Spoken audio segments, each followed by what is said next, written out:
everybody, and welcome to As Seen on the Big Screen, the Hobbit 2, the Desolation of Smaug. I'm your host, Clio, and this is Umi, who apparently loves Kili. Hi, what's up? I'm supposed to call you Phil. Mike. One of the few people in this world who should not make that mistake. I know. I've been okay. confusing myself with the pronunciations of Thranduil and Tauriel all day, so that I blame that. Tauriel, blah blah blah. Hi, by the way. And Dom. How's it going? Yeah, your mic was over there, and Umi, are you watching this podcast in 3D? Yes, it's just right in my face. It's amazing. Wow. You've got your Hobbit Edition 3D glasses. Mine are upstairs with my other Hobbit Edition 3D glasses. Mine are somewhere. I have both movies now. Mine are sitting in my truck in the center console. That's a good place for them. Just in case you need to see 3 dimensions while driving. Yeah. So how did you guys like the movie? You know how I like the movie. It was great. You're sitting but next to people me. watching don't know how you like the movie. It was fucking fantastic. A little slow in the middle, not even the beginning. It was the middle. There was a little part in the middle where right. I was just like, I'm kind of tired right now. And We're in the middle, like the Elf King's Hall. Maybe it was around that part. Yeah, I think it. Actually, it was when they were. Lake Town? It was right around the time when they got captured. Yeah. And Yeah. Okay. I noticed myself dozing, right? And then I look over, and I see Umi, and she's leaning forward now. She's like really leaning forward, like on the edge of her seat. So I'm like, she's also falling asleep. So I go, so if she's leaning forward, the only sensible thing for me to do, and I lean my chair all the way back as far as it would go. That seems counterproductive to what I was trying to accomplish, but it worked. Okay. Yeah. Other than that, Cool. it was fine. It was great. All right. So, I want to start with who read the book. Who read the book? I did not. Dom? Read No. No. So me and Mike are the only ones who read the book. That's a good A split there. vision right there. 50-50 split Alright. down the middle. Mm-hmm. So Literally. Dom, I know you already said this after we got out of the movie, but we start off with a flashback. Yes. Typical Middle Earth movie fare, starting with the flashback. Could we say that it was almost like an M. Night Shyamalan plot twist? No, not No? at all. Okay. No, we couldn't. Not even related in the slightest sense. Yeah, so we start in Bree before the events of The Hobbit, and it's Gandalf and Thorin, and it was shocking that it's revealed that Gandalf's the one who convinces Thorin to go to the Lonely Mountain. Were you guys expecting this? Is this what you thought had happened? See, this is the part where I was really confused because Yeah. I'm watching this scene and I'm like, he was in the last movie. And he's already on the adventure. Yeah. I'm like, what is going on right now? Because I'm like, the last we left them, they were already inside looking at the dragon. Yeah. What? In the last movie, Yeah, they weren't looking at the dragon. the dragon was moving around inside. That was just, they didn't see the dragon. They were still... That was just the ending of the movie. That was- Like, Yeah, Yeah. but By the wasn't way, the dragon here's the map. stirring at the end? Yeah, well, the dragon isn't constantly asleep. Right, so what I'm saying does is, wake up, move the last around. time they left him, they were practically in the same room as the dragon, and the dragon was moving around. Now, this movie had started off, and They were thousands of miles away. Yeah. Hundreds of miles away from the mountain. they just got dropped off by the Eagles, and then, it ends, and, it's just scene change to the actual mountain. Oh, by the way, here's a dragon. This is what you gotta look forward to in the next movie. so I was super confused, because I'm like, they're already practically there, and now we're nowhere near them. I go, what is going on? I thought I missed something, and I was like, because I didn't watch the Hobbit again after it was released on video. I haven't you seen thought it they since were it was at in the mountain theater. already. Yeah. Okay. And then all of a sudden, You wait, just he's in the weren't paying tavern near the Shire? What the hell's going on here? Anyway. Yeah, so they started with a flashback. But let's talk about did we see that it coming that it was Gandalf who told Thorin to go on this quest? Not really. Yeah, because I had it in my mind that Thorin came to Gandalf for help. Yeah, given I the way kind they of got did that it. feeling too. And I mean, so- in the first movie, it seemed like Gandalf was kind of like not summoned, but just that Thorin went to Gandalf for help, and Gandalf said, "Sure, I'll help you." And the way he got the quest in his mind was because it was his family's, and he wanted it back. Yeah. Simple as that. Yeah. yeah, that's the exactly way how they it seemed to me played as it. well. Mhm. So now this flashback gives you a little, yeah, it wasn't Thorin's idea at all. No.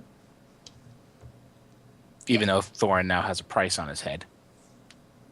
Or he had a price on his head all of a sudden. It's like, oh yeah, by the way, somebody wants you dead. Yeah. As I was willing to pay somebody to kill him. Yeah. Yeah. So immediately after the flashback, we're thrown right into the company trying to get away from the orcs. And that was, I feel like that's where I was jarred a little bit where Dom was, because it seemed at the end of the movie that they were far enough away from the orcs that they had enough time to get away, kind of. It seemed like the Eagles took them a lot farther than there were. Yeah, but they didn't really. So that was kind of what confused me. I was like, wait, didn't they get away from the wargs? But I guess because they're on wargs, they caught up with them. What do you guys think about that? To mimic the internet, well, great job, Eagles. Why not just fly them to the Lonely Mountain? No. I know. No. God, That's calm the worst down. theory ever. The eagles are massive, they're huge, and they're in the sky where there's nothing else but clouds. The wargs can easily track them just by looking up in the sky. Yeah, but the Eagles will Also- outrun them pretty quick. Also, the Eagles did them a giant favor by saving their lives, and the Eagles are like, the demigod's pets.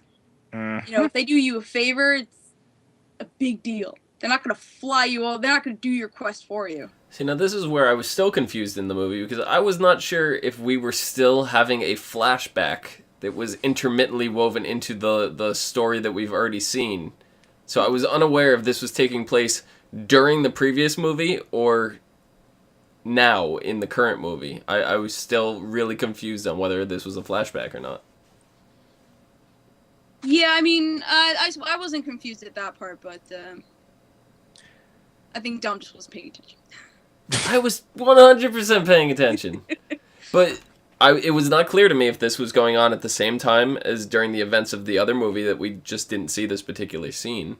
Or if Yeah, we and that's were... a good thing that's something interesting, because if you're just like a casual watcher of these kinds of movies, then you will get confused, sort of. Kind of easily. I mean, I actually. followed Lord of the Rings fine. There wasn't an issue with following that story at all for me. This one, it just for some reason, the beginning of this movie really confused me. Eh. And it's probably because I haven't seen it since it was last in theaters. I'm sure if I had watched it one time between, it probably would have made a little more sense to me. But, Yeah, possibly. Yeah. All I'm right, just upset so, that they didn't do the Eagle, show that the Eagles had a Talk. culture and spoke, and there was a hierarchy of leadership and ranks and things like that. Like, this is now two, Return of the King and The Hobbit, where they just completely the Eagles. They're just giant eagles. That's all there is to it. You would think... Nothing more special. well, You would think for something That's- that was supposed to be 2 movies, that they expanded into 3, that they would have had some room for that, but... Well, I feel like they would have had the Eagles speak if they spoke in The Lord of the Rings. Because the thing that Peter Jackson was talking a lot about before these movies came out was that he wanted to keep the animal magic stuff the same. So the Eagles didn't talk in The Lord of the Rings, so they didn't talk in The Hobbit. Right. I gotcha. Yeah, I guess that Which makes was what sense. threw me about the spiders, because Shelob doesn't talk, but these spiders do. Yeah, that Right. threw me. That And- threw me off. Also, what threw me is the Goblin King. He's a troll, basically. Right? He doesn't look like a troll. He's just a giant, really fat goblin. Yeah, you're right. Well, see, a lot of people I know they thought he was just a big fat troll. because he kind of looked similar to other trolls that were portrayed in the movie. Like, if you wanted to keep the magic and everything the same, in Lord of the Rings, the trolls that we saw in Fellowship of the Ring and then later in Return of the King, they didn't talk. They just grunted. They seemed like big, dumb beasts. Now, all of a sudden, trolls can talk. Mind you, they are still big, dumb beasts, but... Yeah, I think that's those are two different kinds of trolls. The cave trolls, they're the ones that Bilbo faces. Right. Then those are mountain trolls that... But I'm just saying, for keeping the magic and, the animals and stuff the same... Well, he just completely, went against his own point right there. The Goblin King is David Bowie.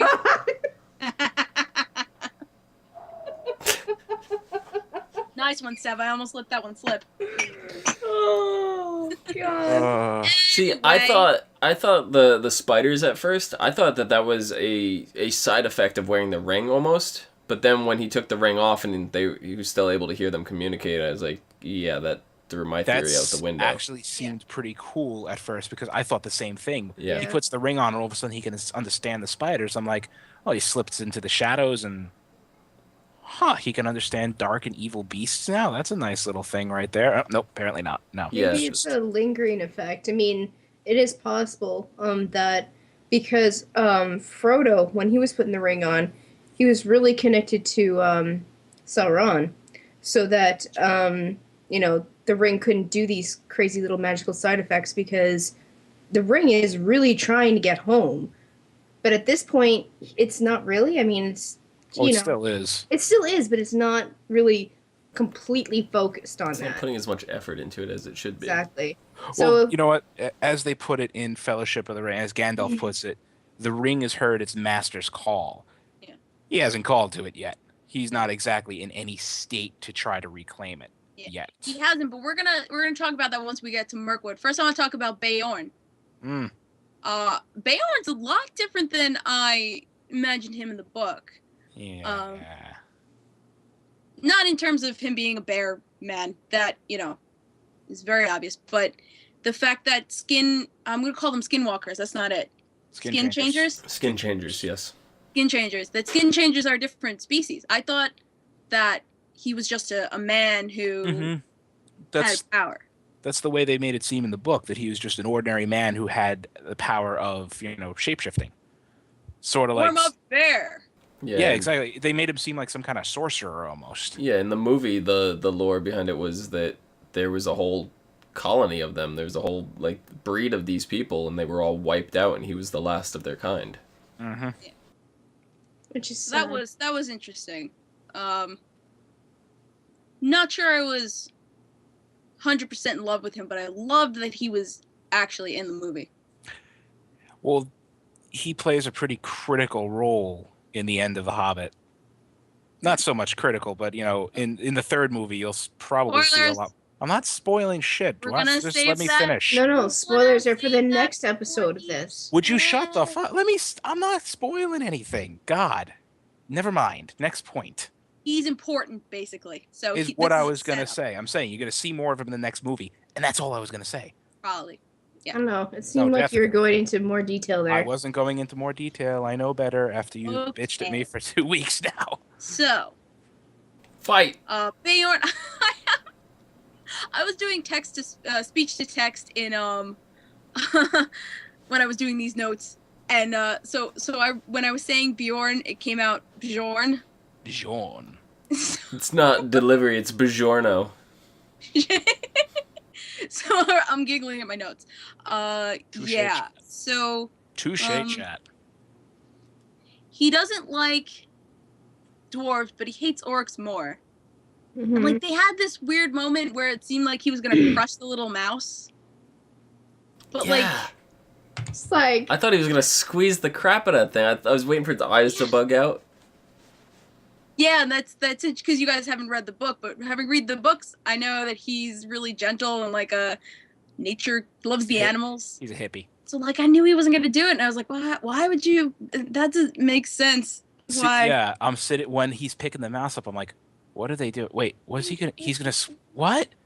No. He loves nature. He's the protector of animals and stuff like this. Why is he gonna cry? Oh, he's just Okay. You assholes. That's what went through my head. I wanted the reactions of people who knew what was happening and like from the books and people who didn't. Yeah, I I'm glad- definitely thought he was going to squish the shit out of it. I'm glad we have this dynamic, guys. I'm really happy. I didn't All think right. that. So Gandalf leads them to Beorn's house, and it's like Gandalf always doesn't tell everybody the truth. He tells them like, "Oh yeah, just trust me." Just the bits they need to know. Yeah. When they need to know it. Yeah, and then when they go to the gates of the Elven gates of Mirkwood, he's sort of like, just don't let the forest lead you astray. And Bilbo's sort of like, what does he mean by that? He just doesn't tell them. Just keep to the path. Yeah, just stick to the path. You think he knew that there were spores that were gonna cause them to have super LSD hallucinations? He probably thought they had more mind power and could resist the hallucinations, but I don't know. Mm-hmm. I don't know. Yeah, I liked watching them run around in circles, though. I loved It was the kinda funny. whole pouch thing when Beaufort picks up his pouch. There are dwarves in these woods. Yeah, it's us, you or idiot. There are. But why now was Mr. Baggins? Why was he immune to these effects? He wasn't. He wasn't immune, no. He wasn't immune. He was seeing himself. He was seeing himself in front of himself and behind himself Yeah. and Yeah, he's all walking over the along, he place. turns around, and there he is standing behind him, like, all confused. Like, just keep going. It's okay. But he was Just the only keep one going. that had enough sensibility to get out. But I think he smokes so much weed at home that it's sort of he's a little bit more resistant than the No, dwarves. it's Dom, you face palming, but it's true. It's true. All of the hobbits, they The smoke West a Farthing shit. weed. They smoke a shit ton of it. They're potheads, all of them. So is Gandalf. Gandalf is a raging Yeah. pothead. Yes, he is. So does He that should have gave them a mean little. we have to make sure this podcast lasts for 4 hours and 20 minutes now? Yes. Oh God, no. But yes. So they're good friends with Scooby-Doo and Shaggy, right? Ruby, Ruby, Rube. Ruh-roh. 420. Now, one thing I want to mention here, and now the last time I really sat down and read the book was 5 years ago. Mm-hmm. I've been meaning to do it again, but I haven't. The picture I had of Mirkwood in my head from the book, and I could be wrong here, but the way I got it was that it was supposed to be pitch black. Yes. Okay, so Or near pitch black. that's, yeah, because I'm going crazy here thinking, oh, I thought this, was supposed to be utterly pitch black, and, they're supposed to stay on the trail because they'll never find it again because it's so It's friggin' light. dark. So, like, Darkshire in... No. No? Like, they described it as you could barely hold your hand out as far as you can and wave it, and you'll just barely be able to see it. So as black as the dark forest in Once Upon a Time in Wonderland. Sure. There was that one forest on Neverland, too. The jungle. That was like that, and they had to take the lanterns in with them. Sure. Mm-hmm. But pretty much that was... Okay. Yeah, but that is how Mirkwood's supposed to be. You're not supposed to see the outside light, and Kinda it's bummed supposed me. to be. I said that kind of bummed me that they didn't do that. But you know what? It's... Can't. I mean, you can't. I know. I was happy with it by the Yes. end. Yes, you can't because you can't film in darkness. It doesn't work. You need Night vision cameras. light. That would... That would have been I terrible. know. Oh my God, I know. Kidding me? It's bad enough they use GoPros in the barrel scene. Oh God. Those two tiny shots. Come on, those Bother me barrels are most. amazing. That scene was amazing, except for those two tiny shots filmed by GoPro. Anyway, so before they go into Mirkwood, Gandalf gets these like psychic visions from Galadriel telling him about the Necromancer and scary dark magic stuff. Did it shock anybody? Didn't they have a thing? Huh? Did they have a thing? Yeah. And stuff. Galadriel and Gandalf, they kind of had a thing, right? At one point, I remember reading it somewhere that it was in an official like information wiki that they were kind of like not like ooh kissy kissy, but they were like look at each other, Yeah, maybe. I mean, they are making it seem in these that Gandalf has a giant crush on Galadriel. They are painting that picture. I mean, Yeah. I I was trying gonna to say ignore something that. here. Sev, you're sly. That's exactly what I was getting at. They're fuck buddies. Well, you know, thousands and thousands of years of no sex is hard. Go find a hole in the tree. Oh God. Oh, and Galadriel's married. That's fucked up. Yeah, true. She is. That's. Oh boy. Anyway, back to actual canon. Annie Hooser. So Bilbo goes to tell Gandalf about the ring before Gandalf leaves, but he changes his mind. And I mean, Gandalf does look like he even did this in the end of the first Hobbit. Kind of like he looks like he knows Bilbo found something, but that he doesn't know it's the ring, or he doesn't know it's a ring. Could have saved him a lot of trouble. Yeah, I mean, yeah, like we know how everything turns out, but say the Lord of the Rings hadn't been written yet, or made into movies, and we didn't know the story. It would have saved them a lot of trouble in the long run if Bilbo just would have said, "Yeah, I found this crazy ring." Well, I thought he was going to say Gandalf- something at first, but then I was like, no, they couldn't do that. Like, Because Gandalf finds out about it in the beginning of Fellowship, right. so Well, they no. can't just. Gandalf knows that Bilbo has a magic ring. Right, he finds out it's that ring. Yes. So he by the I'm not sure when in the book he finds out about the ring, but Gandalf does in the book The Hobbit. But Gandalf does find out about the ring, and he knows for 60 years that Bilbo has a ring. He just has no proof of what ring it is. He has a magic ring that makes him invisible. That's about it. Yeah. So he definitely knows he's got something. Doesn't yet know he's got a magic ring. No. So the company gets attacked by spiders. What do we think of the spiders? There's spiders, and I I'm can't glad love they them. all died. I Umi kept loved looking them. over to my right because I know her gigantic fear of spiders. I was looking over to my No. left, also knowing her gigantic fear of spiders I freaked out. at first. I mean, when they initially started crawling, you squirmed and yeah, I you went like went, this, squirm. you like, sighed, you went, oh no. You And like I just turned shivered. and I'm like, "Oh, honey, you're not sleeping tonight, are you?" But when they had like Shalom in the first like Lord of the Rings, and there was that whole scene, I seriously could not sit and watch that scene.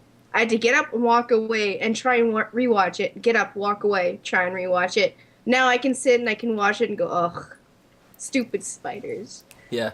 I don't know. I really like the spiders. I liked that we heard them talk. I kind of wished, though, it was a side effect of the ring. I think that would have made the dynamic of the situation a lot more interesting. Yeah. But the spiders themselves and the way they were interacting and cocooning, and then even when Bilbo threw the stick and they all like, Yeah. Stick. What's that? They reminded me of the seagulls. in Yes. Finding Yes, Nemo. I was just Yes, gonna they say did. that. Bye. Mine, is it? mine, What is it? mine, Mine, mine. Yes, they were kind of like that. Those spiders are pretty. Yeah. Hell, we got a. What was I gonna say there? We got a little bit of the ring affecting Bilbo actually with those spiders. Yes, I was just gonna Sorry. bring that up.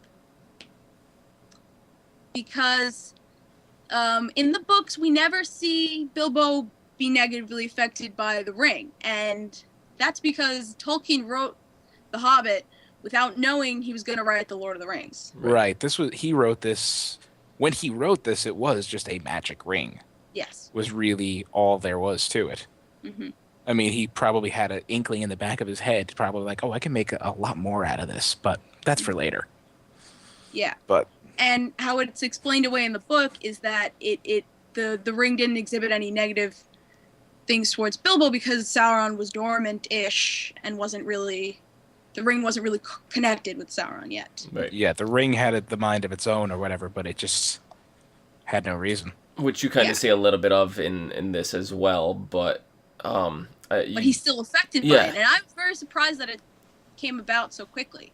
I thought they were going to wait on it a little bit before they really showed how much it was affecting him. I mean, for them to tell an overarching story within 3 movies, it would be too soon in the first movie. By the second one, to start hinting at it is a good time to do it. So to full-fledged show that it's really affecting, it's got to be in the third movie. So for them to hint at it in the second movie, and exhibit a few of the properties, I think it was a good place for it. Yeah, and Bilbo really, he scares himself. Because after he kills that little blind spider, very viciously. Was that a spider or was that some sort of like centipede thing? I thought it was like a baby spider. I thought it was like a trapdoor spider. I was going to say, I thought it was a trapdoor spider as well. Yeah, like an armored spider. Yep. He kills the thing and he's like, mine. And then he really scares himself. Yeah, because he like comes to his senses like, was that me? Martin Freeman is such a good actor. Oh my god, he's the perfect. Yeah. I don't know, the trapdoor spider was really cool. I liked him a lot. Mm-hmm. He was like an albino. Like hashtag trapdoor spider. Hashtag trapdoor spider. Not to be confused with hashtag bear trap zombie. No. There's going to be a spin-off involving both of them very soon. Some fanfic involved. Oh my god. Write that fan fiction. All right, It's that's something for Angela to get working on. Bear trap spider and bear trap zombie. Or trapdoor spider and bear trap zombie. Yes. Has bear trapdoor spider babies. Oh god. All right. I just wanted, before we move on, to talk about the way they showed like these spiders' webs. The webs seem like very weak compared to Shelob's, and I like that because Shelob's like god tier spider, and these are like lowly spiders. So I just thought that was really well done. They didn't really need to be strong because they were everywhere. Yeah. There's so many. So there was it's just like you fall through one and there's 10 more below it that you can get caught in. Like it'll stop your fall and eventually you're going to stop on a web.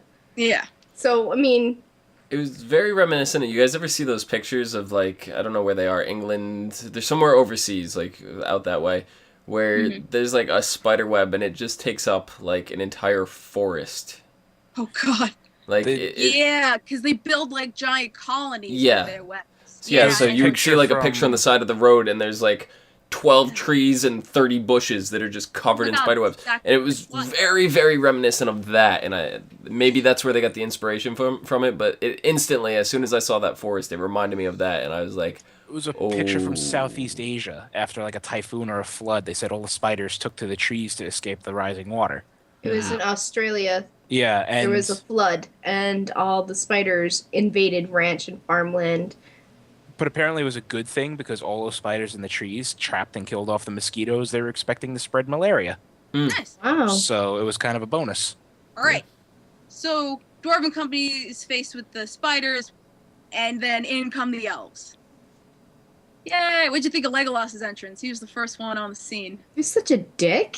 He is such a dick. I love it. I love the interaction between him and Gimli in the very last Lord of the Rings movie. I love that interaction, and then he comes in like a fucking dick. Not a wrecking ball, a dick. And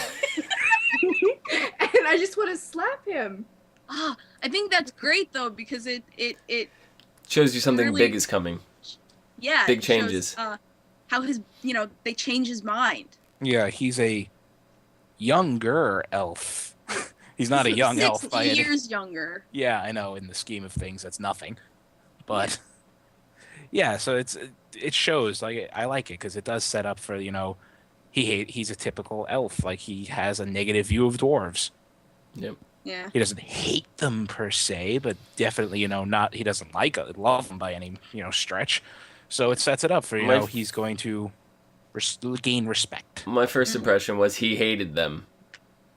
Yeah, I got that deal like from the very first like council meeting with when they're trying to make the whole group to go off with the ring to drown it in mortar, that the elves did not like the dwarves at all. No. At all. So I mean so yeah, he came in and he did not like the dwarves at all. So he wanted to imprison them. He didn't care what they had to say. Yeah, it's a blood feud that's been going on for 2 ages. Mm-hmm. How many years would an age be? Okay. Age has a different amount of years. I think the first age is a couple 100,000 years. The first age ended with the defeat of Morgoth. The second Yeah. age ends with the defeat of Sauron the first time. Third Yes. age is 3,500 years later ish, when Sauron's defeated permanently the second time, and Return of the King ends with the dawn of the fourth age. Yes, but she asked how many years in an age. It's The varies. It fluctuates. The answer is it's different. An age carries over when a giant historic event happens. A massive world-changing event. So Like, it's really, not truly massive. It's not like there can be a half a doctor. It just happens. It's just all over the place. Yeah, pretty much. Yeah. Yes. Tauriel saves Kili from a spider. When he turns around and looks at her, I think he fell in love right there. Yeah, that was love at first sight. Yes. Totally. 100%. Totally. Oh man. Why though? What? Yeah. What? Like what even? What do you mean? What even? That's not supposed to happen. What do you mean that's not supposed to happen? Just what I said. How can you? You're not supposed to love outside your own race, John. That's very narrow-minded of you. Plus, Kili's a very young dwarf. Yes. He's a young dwarf and he's a tall dwarf too. I mean, I He's think I'm about the right size, right? Yeah, He was like a little less than a head shorter than her. Yeah, and how She's old also is short Kili? for an elf. He's like in his 20s, right? No. They He's- changed the ages for the movie, so I don't know what ages they are in the movies. But Fili and Kili are the youngest of the dwarves, and they're 77 and yeah, 72. but that's what I meant in the movie. Didn't they? I read that Kili is in his 20s in the movie. I think it's sort of like the equivalent of being in your 20s for okay. a dwarf. That's where the way. Just they was like yeah. for a hobbit, the equivalent of being in your 20s is 33. He had no beard, right? He's He's Oh, got he's still got- He's a scruff. he's got scruff. He's growing. What? I thought Scruff. dwarves were born with beards, and the They are. women too, full beards. They're not born with beards, but they do get beards. There was, I don't know if it was canon or not, but there was a lot of talk after the first Hobbit movie about Kili just not being able to grow a full beard, and how he thinks he's ugly in the eyes of dwarven people because he doesn't have a full beard. Shame. Is So, is I love he's really ugly, right? To dwarvish standards, yeah. No, I'm asking you. Oh, me? Yeah. He's he so ugly. was hideous, right? You couldn't even look at him. Hideous. Terrible. Yeah. Is that right, Omi? Terrible. Sorry, what? I was So- looking at Kili. The elves are taking away all the dwarves' weapons, and we get a reference to Gimli. Yeah. Family tree. Gloin's, yeah, when Gloin's picture box is taken away from him. My wee lad, Ghibli. That was cute. an amazing reference. It was. I'm so they good. See, even They as a show- casual Hobbit, Lord of the Rings person, I picked that up instantly, and I was like, oh. That was Wasn't Huh? Gimli like 60 or something by this point in the story? he was like 50, 60, Yeah, he but was that like, is still that's still very young. young for a dwarf. yeah, that's still young for a dwarf, but That's still. young for a dwarf. They show a picture of a baby dwarf, a child dwarf. It's like, oh, that's my wee lad. And it's like, the thought that went through my mind is, 60's a wee lad? Okay. For Yeah. a dwarf, it is. When you live 250 years, that's yeah, I so- guess. It's like the opposite of living in dog years. yeah. Pretty much.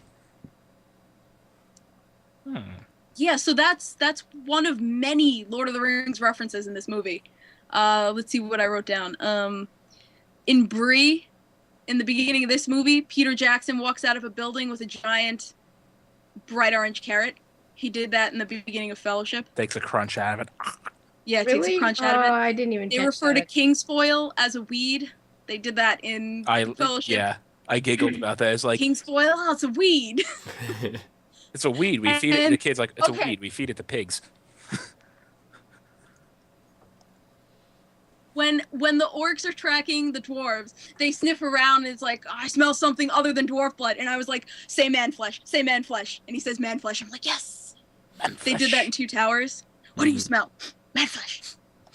Man flesh. Wasn't Yes. that Oh, wasn't that particular ogre the one that didn't he voice Dr. Claw from Inspector Gadget?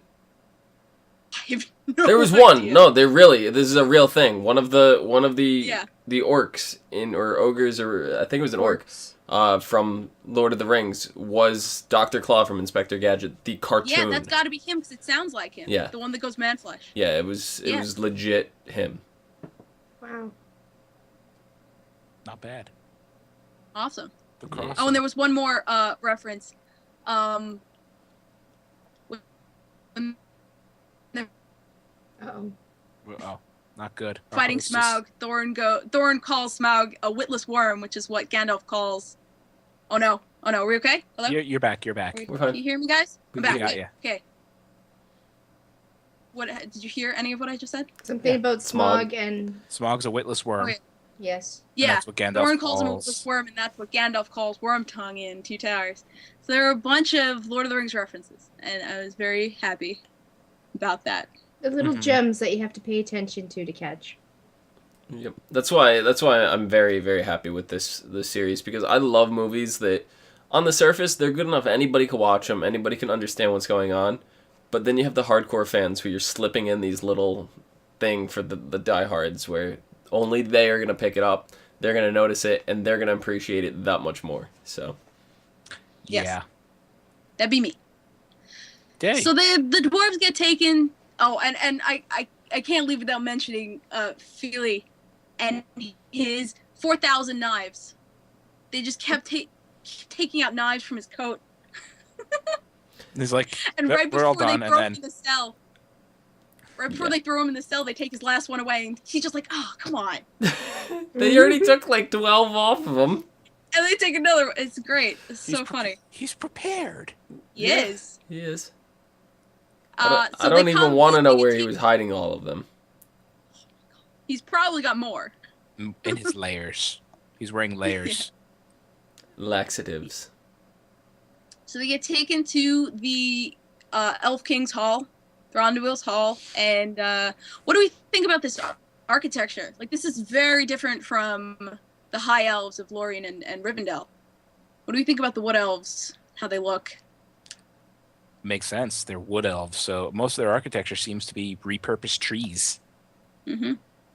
You know, Sort of like living trees in the cave, sort of. yeah, it's kinda, and it fits. I mean, It's kind of weird, I thought, Fits for for them to me. be in a cave. Yes. That seemed very obscure to me. Yes. Is that how it was in the book as well? Yeah, actually, it close enough. was very cave. I feel like in the book it was more cave-like Mm-hmm. and less like wood. I thought they described it. I can't even begin to say how they described it, but yeah, it was cave-like. But at the same time, you know, you didn't lose the effect that you were in the forest. I believe. Oh yeah. Okay. It's weird how they I'm trying to remember exactly how they described it, but then again, no. Let's just move on. I'll be here all night trying to figure it out. When we see the elves in Lord of the Rings, they're Yes. out like the waterfalls, the sun. They're out in Those this are like beautiful Those thing. are the high elves. Yeah, and then we see these wood elves, and they're like Which- this dark, dingy cave, and you're like, what is going? Like, that's not how I picture elves. It's Wasn't Yeah. dingy. not necessarily the wood elves themselves, but it's the king of the wood elves that's keeping them hidden and protected so that they don't have to get involved with other people's shit. Mm-hmm. I would That's just expect yeah. elves partly like that to why. be like hiding in the trees somewhere. Like, I don't know. Yeah. No, these are different kinds of elves. Mm-hmm. While most of these elves are wood elves, sylvan elves, Thranduil and Legolas are actually high elves. They are descended from the elves that went to Valinor and came back. Mm-hmm. So they are different from the wood elves, but they're just like the king, you know. Mm. of And the Thranduil's realm. just batshit insane. Okay, he's not batshit. Oh yeah, insane, but he's crazy though.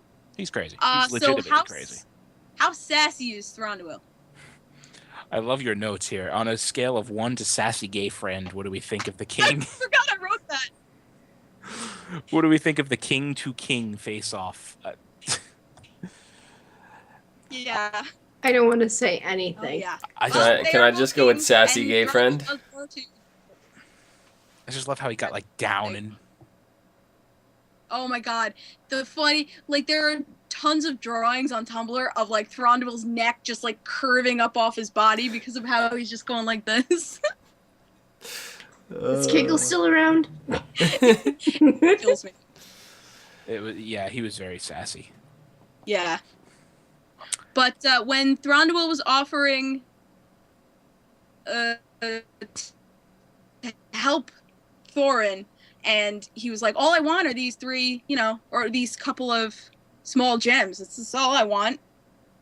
And then I'll let you guys go, He looked so sure of himself. And then when Thorin told him basically to fuck off, he was really shocked. I was shocked He too. looked genuinely hurt. Well, it was a pretty good deal, but knowing their history, I would have been on Thorin's side being like, dude, go eat your own shit. Pretty much, yeah. I was shocked Yeah. too. That was the worst part. I was like, yeah, I knew Bilbo wasn't with them, but I was like, you just turned down your one, like, what you think is your only hope for escape. You idiot. Well, that is how it was in the books. They didn't know Bilbo was there. They didn't know Bilbo was going to save them, but Right. it seemed like Thorin knew that Bilbo was in the halls and Bilbo was going to come to save them. Did it seem that way, that he thought that to any of you? I didn't get that in the I didn't get the movie. feeling. No. No, I think that Thorin was just sticking with his stubborn hatred of the king of the king of the elves there, and Just being stubborn. Mhm. That's what I thought until Balin was like, you just blew our only chance. And Thorin was like, not our only chance. And I was like, does he know fucking Bilbo's there, man? He's probably in the back of his mind being like, oh, Bilbo's still out there and he's a shifty little fucker and he's going to save us. But I don't think he really knew when he was making that choice right then and there. Yeah, that was a pure, I hate you, go fuck off and die decision. Yeah. Yeah. Yep. Yeah. So we see a lot of Tauriel in this section of the movie. And I know there's a lot of hate for her because she's a made-up character and she's not in the book. But she's really fucking cool. Yeah, see, from a person who hasn't read the book, she seemed to fit perfectly fine to me. They did a good job of making her fit, and Yeah. I mean, they also had to make Legolas fit. Yeah, it 'Cause seemed he had an like it expanded all role worked. here. It all worked for me. I had never read the book, and the story as it was given to me just worked. I mean, they're pissed off about Tauriel being made up. Okay, what about Azog? He's been dead for, 40 years, 50 years in the story at this point? He's mentioned, but he's dead. Mm-hmm. But so in the movie, nope, he never died. He just got his arm cut off, and now he's going to pursue the dwarves across the landscape and then go back here to Dumbledore. Dungaldor there, and then stuff like that. So they're not pissed off about that, but they're pissed off about a made-up she-elf. Okay. Snape killed Dumbledore. And she was desperately needed because there is not a single female character in The Hobbit. Right. Wasn't Not one. Right. Yeah, Galadriel's not even in the book, so... No, she's not. There is not one female character. And Evangeline Lilly has gone on interviews constantly saying, defending Tauriel because as a woman, as a young girl, seeing a movie like this and having no female characters, it's sort of like saying you don't matter. You can't go on this adventure because you're a woman. Right. So having a female character really brings that necessary, Bit. Is it Democrat. bad that I went through you, Clio, you were the one that pointed it out to me. I didn't know it was Evangeline Lilly until the movie was over. Yeah. I'm sitting, I'm like, wow, who's It's this? the accent. She doesn't sound like herself. I go, who's this And the red hair. beautiful actress here? I'm like, she's very pleasing to the eyes. But she seems slightly familiar. And I just kind of shrugged it off. And it's Kate from Lost. I was like, Yeah. what? I was like, me of all people. I mean, I'm not. Fuck it. I'm not pulling it down now. But I have the whole Blu-ray No. box set right there. Yeah. It's just off camera, but I'm gonna knock my drink over in the process. So I'm not doing that.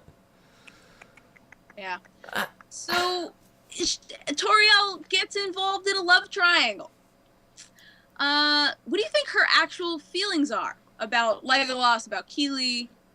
I want to know what Evangeline Lilly's thoughts are in this, because the only other role that I've seen her in, which was Lost, she's in a love triangle in there as well. I know what her feelings are. So she seems like she's pigeonholed into this role already of love triangles.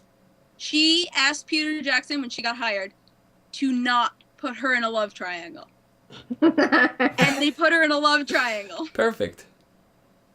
So Sounds she like Peter doesn't Jackson like to me. she doesn't like it at all, but she had to do it to get paid. Well, I feel like she may have not liked it at first, but Well, anyway, got into it because she does like she's openly very likes this character a lot. mhm. So how do we think she feels with Kili versus Legolas? I think Legolas is going to get friend zoned. Yes, So yeah, Or he already is. Yeah, he already Legolas is. is definitely gonna get friend zoned. But you Yeah. already, as she puts towards Thranduil, I wouldn't think you'd allow your son to pledge himself to a lowly Sylvan elf because, as mentioned, Thranduil and Legolas are high elves. Mm-hmm. So, and he's like, "Oh no, I wouldn't. You dead on balls accurate right there. You're but right. You You're got right. it. Good You job. got me. Good job." But Yeah. so she probably never thought of him as more than a friend because of that, class separation, I guess. Yeah, I honestly think that she did care about Legolas like that, but because she knew Thranduil wouldn't like it, she was sort of like, tricking herself into not feeling that. Yeah, he's my king. I want to please him. And like while she was tricking herself into not feeling that, she falls for Kili. That's how I think it kind of goes internally, anyway. He's a tall dwarf. With no beard. She's like, yeah, he's tall for a dwarf. She's got those dreamy eyes, like, Yeah, I thought that was cute. But that was very cute. I'm just thoroughly pleased with her. She did such a good job. It is a great character. And she does such a much better job at the fighting than Orlando Bloom does. Because she doesn't do the little when she fires an arrow. Orlando Bloom does like a little jerk when he fires an arrow. I love shooting arrows. Yeah. Fabulous. And she's nice and still. She just goes boom. And Legolas just goes. So I think she did a better job. She looks like a much better fighter than Legolas is. He has a lot of hair to accentuate. I'm trying to, come up with a reason. Like, he just, draws and fires. She takes, a second to aim and fire. Yeah. So it's Yeah. probably part of just his fluid motion of drawn fire that's, causing his little, Yeah, he is pretty but he's still trigger happy. fabulous. So Bilbo continues to prove himself with his string of really Successes. heroic, very good ideas. Can we count this as a very good idea? He shoves a bunch of dwarves in barrels and sends them down a river. It was a great idea because it was the most entertaining scene of the movie. Oh yeah, it really was. Aside from Yeah. that, though, idea-wise, it was probably the only option he had. It definitely was the only option. There was no other way they could have got out without being caught again. Now, a side note here, Exactly. it kind of shows you the difference between wood elves and high elves, because look through the Lord of the Rings and everything, these elves, they're pretty majestic creatures. They're good fighters. They're cultured. They're very reserved. And now you see the wood elves, and a couple of them are pissed. They're passed out drunk. Yeah. So I like the wood elves. Because, from the picture I got painted just from the movies, is that elves can't get drunk. Because you see Legolas. Yeah, you're right, because Legolas drinks Gimli under the table. Yeah, because it was an extended scene from the extended edition. I think Gimli has this massive, not even a pint, it's almost like a quart or a gallon at this point, and Legolas has the same, and they just both drink. Gimli's like going all over his beard, and Legolas is just taking it all in. And Legolas puts it down, and he's like, "What an odd feeling." And Gimli's just like, It's tingling in my fingers. it's like, You know what? I didn't Curious think of it sensation. like that. I didn't think of it like that. But That yeah, wood elves get drunk. yeah, that's something. It was a nice little thing that they put in there that I was like, makes sense when you think about it, I guess. So Yeah, but if they don't have this immunity to getting drunk, it's not really an immunity, but they have a higher tolerance. Does things like aging affect them differently as well, or is that kind of a generic thing as far as elves go? pretty sure they don't age. No, Or they they don't, they don't. age. They just, They're They preserved don't very well. physically age. they Yeah. don't physically age, but they get weaker as in their powers and things like that. So I mean, does it work faster for wood elves? High elves? Do They they? don't. I mean, Galadriel is the oldest living elf in Middle Earth, and her power hasn't decreased. she's got one of the 3 Elven rings of power on, so that probably helps. Okay, that's true. Same But with I don't. Elrond, so. What about that I don't think scene? elves really decline in power as they get super old. What about that scene when Bilbo's standing there invisible, and he was all like, "I know you're there." I had this moment where I was like, does he fucking see him? Are we changing the laws of everything I understand? Mm-hmm. But you know what It you was would hilarious. expect? The elves have Yeah. higher senses, acute senses. So maybe he heard a footstep. Maybe he heard something. Something's amiss. But then it's just like, oh, you crafty Tauriel, bastards. Oh Yeah. god. I love the fact that, see, now from someone who doesn't read the books, I love the fact that the movies are able to still throw a few surprises in for you guys who are very, very into the novels, and little surprises that get you guys wondering what the hell's going on as well. So Yeah, that's always nice. There were quite a few moments in this movie where it had me questioning. And I'm looking at the notes here, and there's a couple I'll talk about when we get to that. But yeah, this was one of them. Like, he hears them. He knows Bilbo. What? Oh, oh. And then we'll shot a brick. He probably came quite close. Yeah. he soiled his pants. He did. All right. So the dwarves are in the barrels, getting away from the elves. Floating They down. shut the gates, and all of a sudden, orcs. And We Donkey Kong. shot that the orcs could sort of Donkey Kong.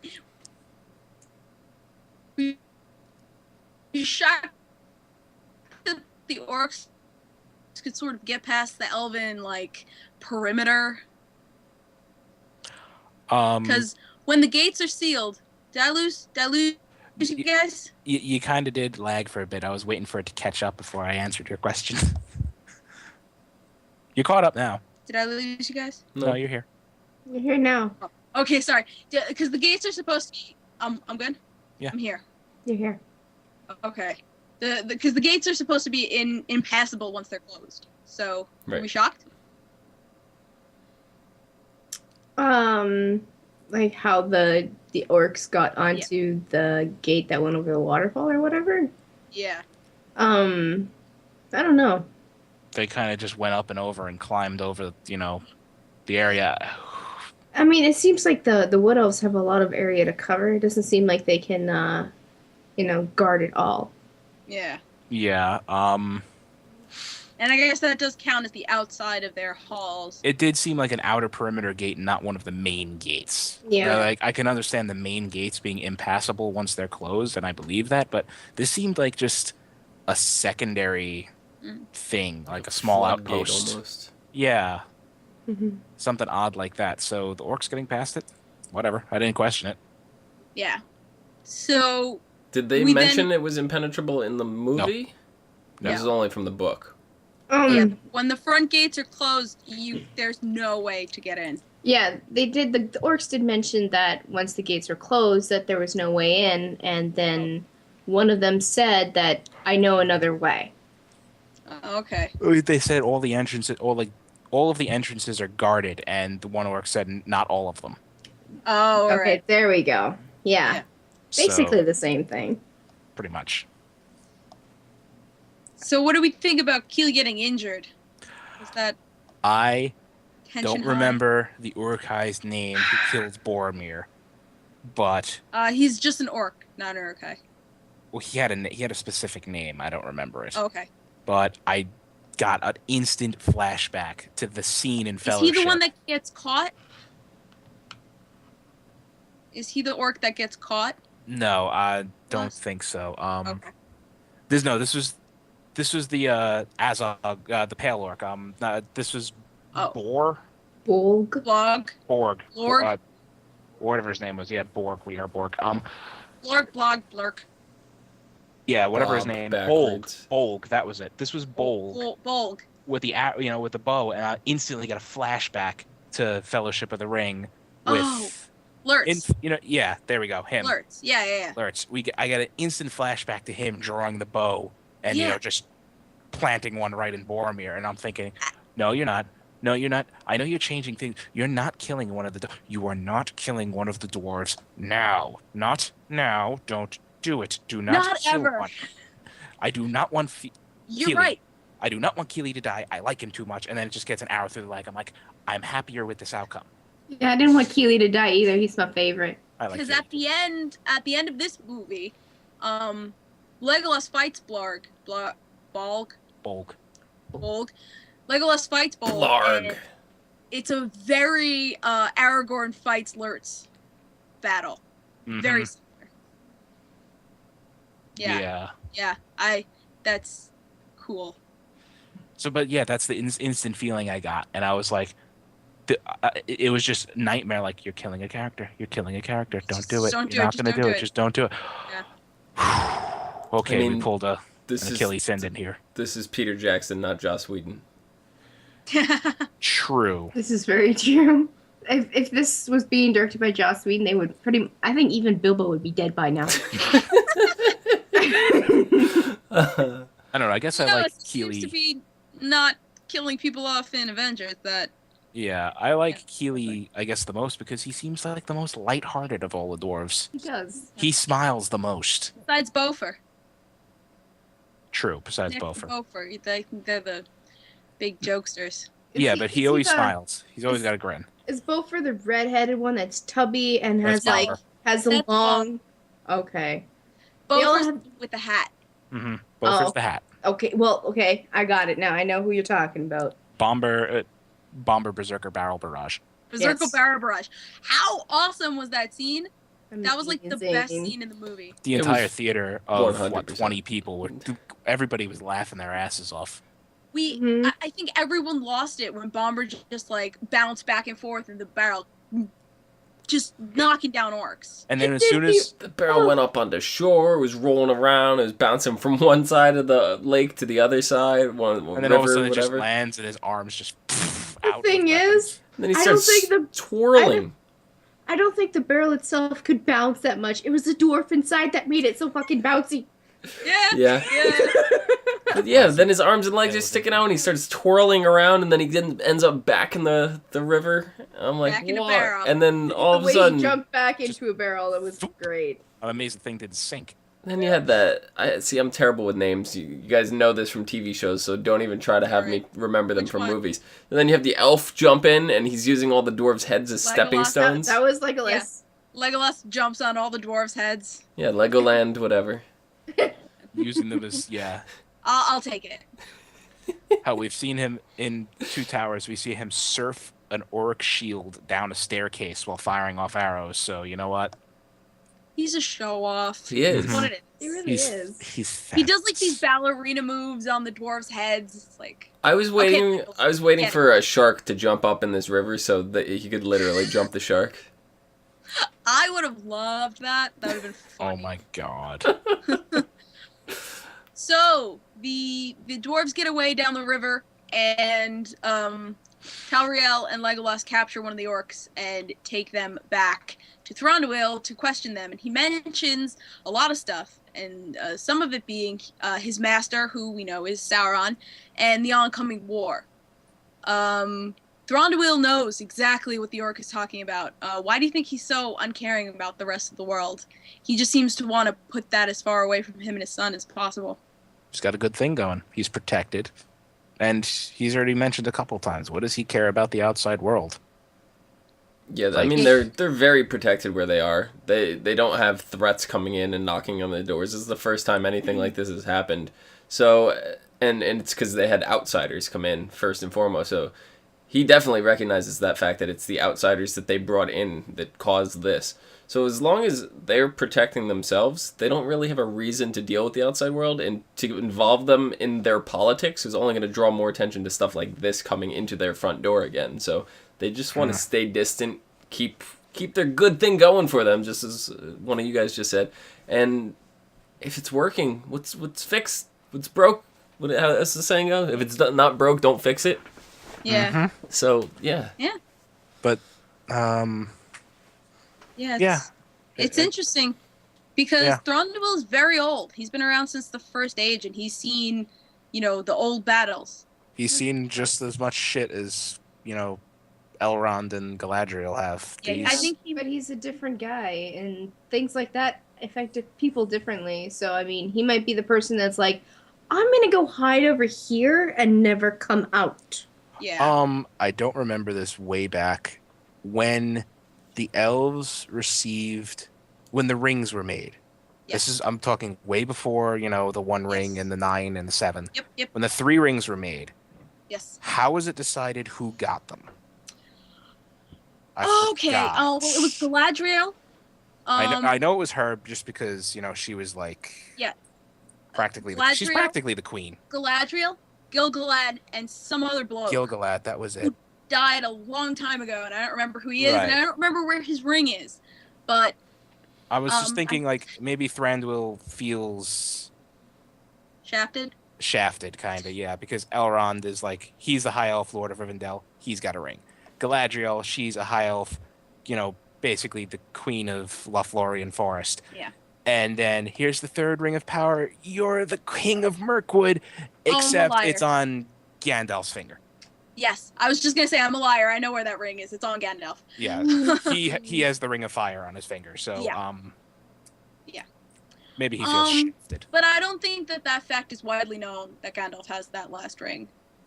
No, there was just something I read in an appendix section in Return of the King. I'm reading through it. I'm like, but I mean, in the world of Middle Earth, I don't think it's widely known that Gandalf is the one that has that ring.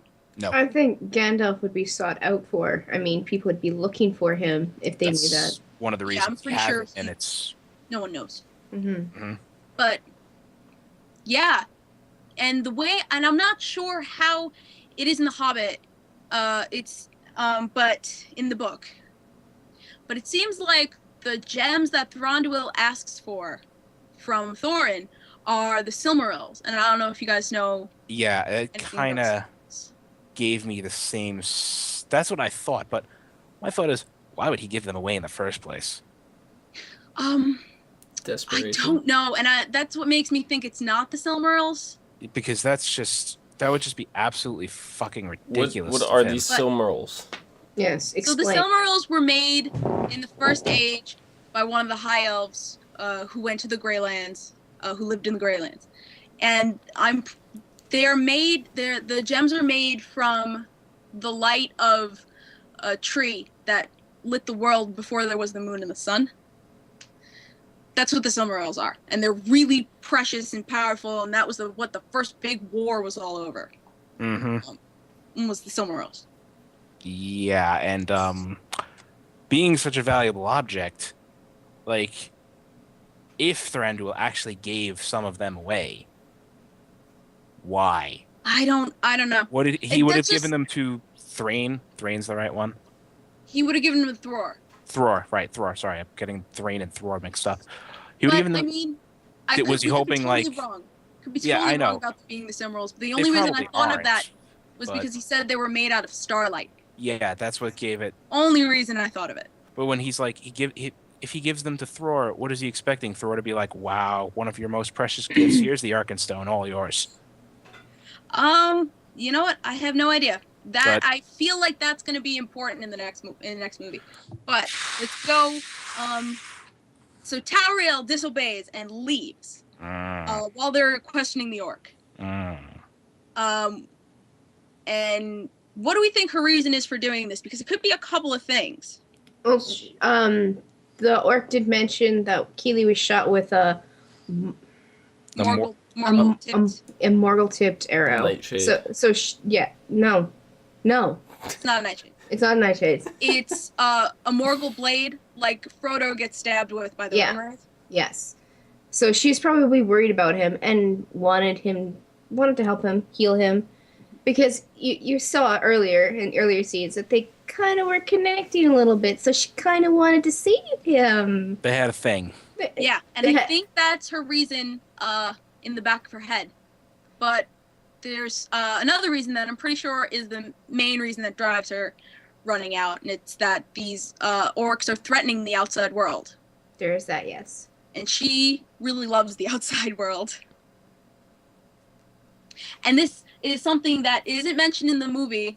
It might be a deleted scene, but I was reading this book, and it does mention Spoiler Companion's Guide to the Movie. The visual companion. And it does say that Tauriel's parents were killed by orcs. Oh. So she has a burning hatred for orcs. Oh. Who wouldn't have a burning hatred for orcs? That makes a lot more sense. An orc wouldn't have burning hatred for orcs. Okay, I'm saying what not, dark race. I'll just say dark race here. Well, would have Smeagol. Who would not hate orcs? I mean, if human men, dwarves, elves, why would you not hate orcs? But you will have an especially burning desire to eradicate them if your family was killed by them. Just like Thorin has burning hatred for Azog and really wants Azog to die. Same with Tauriel. One more thing I have to bring out from the book. Wasn't it mentioned in the book that orcs can't go in sunlight just like the trolls? I could have sworn that... Yes, it is. And it's not that they can't go in sunlight. It's that it's harder for them to move around in the sunlight. Didn't they even mention that in the movie? Painful for them, yeah. Yeah, and I mean, I don't think we really see them out in the day in this movie. It was broad daylight when they were chasing them. The barrel roll. Yeah. I don't know. I had the impression from the Hobbit book when I read it that orcs are the same as trolls. They can't go out in sunlight because they'll turn to stone or they'll die. No, they're not. They're not like vampires. They're not going to burn up in the sunlight. I'd say but vampires. They're not going to travel far distances in the sunlight. They're going to retreat to the forest and the shade, and they're going to stay until nightfall. Yeah. So they're kind of like supernatural vampires, because they can go out in the daytime. It just really freaking hurts. Yeah, sure. Yeah. Probably. It's probably more like that. Okay. Yeah. So I think it was just that they had to jump at this chance, and they couldn't let the dwarves get away. The only reason they went after them in the sunlight. Yes. And so the dwarves meet Bard. Bard has a super awesome entrance, and do we all love Bard? I just remember him, sailing a boat and lots of fish. I think that was right around the time when Umi was dozing. Oh, good. Okay. I liked Bard. They gave him it's Bard. He's described as Bard the Reluctant. So he kind of seemed, reluctant. Yeah. I could add his other titles, but it would spoil a lot. So he's Bard the Reluctant, and he's they did a good. I don't know. They seemed like they did a good job with him. When they start to reveal more backstory on Bard, I became more interested in him, because at first I was like, who's this guy? Who's just schmo sailing a boat? He's some schmuck who picks up barrels out of a river and takes them back to town. I thought he was kind of interesting there, but it wasn't until we got back to the town where I really started not liking the character at all. Really? Really? Yeah. How come? Yeah, go on. I'm curious. I don't know. Like, he was very unwilling to help. Like, he kind of reluctantly brings them to his house. Like, you said he's the reluctant, whatever. But, like, he doesn't really... He's kind of stuck with them at this point. It's not that he wants to do it anymore. He doesn't have an option. And he's not trying to make it easier on them. And then he does go and get them these weapons, which he kind of led them to believe that they were going to be actual weapons, and they're like harpoon rifles and stuff that he like pieced together himself, and they weren't actual weapons. I really like that you're taking the dwarf side on this. I like that we have another opinion, but it looks like Umi wants to say something. You can't hate him that much. He made the dwarves crawl out of the toilet. Yeah. He made them crawl out of the toilet, but the weapons he gave them. I'm saying if I'm on this adventure here, if I'm putting myself in these characters' shoes, right? That's the intention of this. You're following them on this journey, so they need weapons, right? And this guy says, "Yes, I'm going to give you weapons," and you get what he handed you. I'd be pissed off. Yes. Well, yeah. I can easily see it from that view. Yeah. And oppositely, I'm gonna state it from Bard's point of view, and I see it from both sides. I love all these characters, so I'm not biased on either side. But from Bard's point, from Bard's point of view, these are these weird fucking dwarves that smell of trouble. He's bringing them into his town that's on the brink of like social chaos, and they're demanding weapons that he doesn't have access to. They're gonna cause a lot of, they already did cause a lot of talk, just from showing their faces. Right. And he's really doing it for the money because he needs the money. He's poor. I can 100% understand that, but at least tell these people straight up that they might not be the right kind of weapons they're looking for, but he can supply them with something that will get the job done. Well, as his point, he kind of made that point. After the fact, unarmed. They're unarmed and they need weapons. But he said that after the fact. Yeah, true, but still, it's better than nothing. And then it was when they revealed themselves to the town, right? Mm-hmm. And my cat's clawing at something over there, so you're probably gonna hear some rattling for a second.